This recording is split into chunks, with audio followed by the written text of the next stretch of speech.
inefficiency. Things can get really efficient, but maybe not good for anyone but the large corporation who's swallowing everything up. Moving on here. Modern antitrust law focuses on preserving the competitive process. This reads like a joke.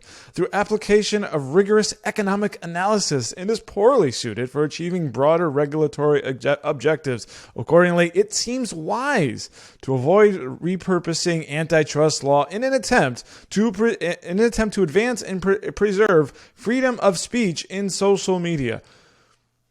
No interest in preserving your freedom of speech in social media.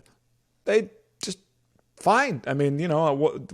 Hands off here. We don't want to encroach on the sacred corporation to protect your rights. Now, there is no right for a corporation to become a monopoly and swallow everything up. However, there is a First Amendment for you and freedom of speech, and to live in a society where you aren't being censored. It's like the analogy, well, they're just a private corporation. If you don't like it, you can leave. Well, that apply. How does that apply to, say, like your gun rights? You have a Second Amendment, you can own a gun, but what if no one will sell you a gun? Do you still have that right? No, it's the same thing with free speech. If no one will allow you to speak other than just sounding like an idiot on a corner yelling at a cloud or something, then you don't have freedom of speech either. Back to the memo. Using antitrust to break up large technology companies or create sector-specific regulations instead seems likely to backfire. Such regulations may also reduce incentive for entrepreneurs to develop alternative platforms such as Parler. Instead, new regulations may fortify large social media companies, as happened in other industries where regulation actually strengthened them.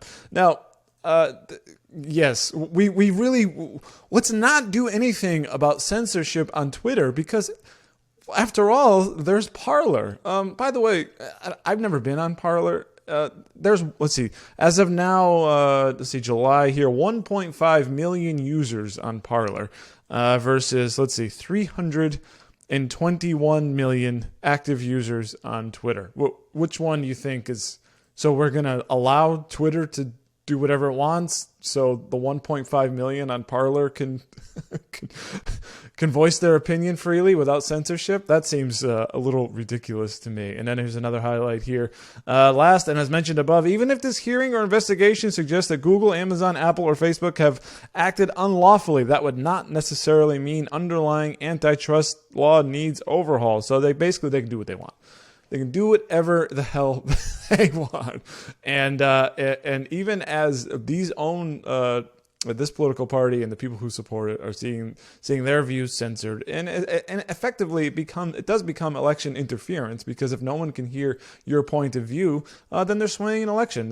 Google can skew the results of search to say, to highlight good things about one candidate and hide bad things about another candidate. It's very easy to do. A top result, you just do it. I mean, go search Joe Biden. Are you going to see anything about him flubbing his words or anything like that? No, it'll be something good.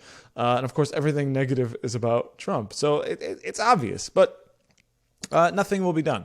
And for some reason, the GOP wants to sit there and allow these monopolies to fester and to destroy any kind of freedom of speech that goes contrary to it. It used to be. I remember growing up when I was a kid hearing that Republicans were the party of big business. Not anymore.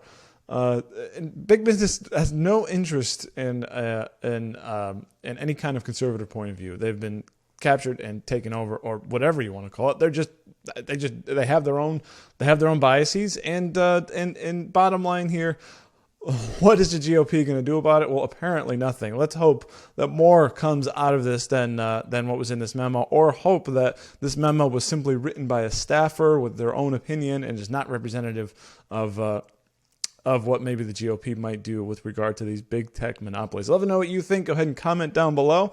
And of course, go ahead and check out that memo if you want to go over to Cernovich.com. I want to give proper credit here for him obtaining that and releasing it to everyone, really showing the intent to roll over for these monopolies. I find it unbelievable. And of course, after that, head over to informedamerican.com, where you can get real smart news in your inbox every single day. Thanks so much for watching.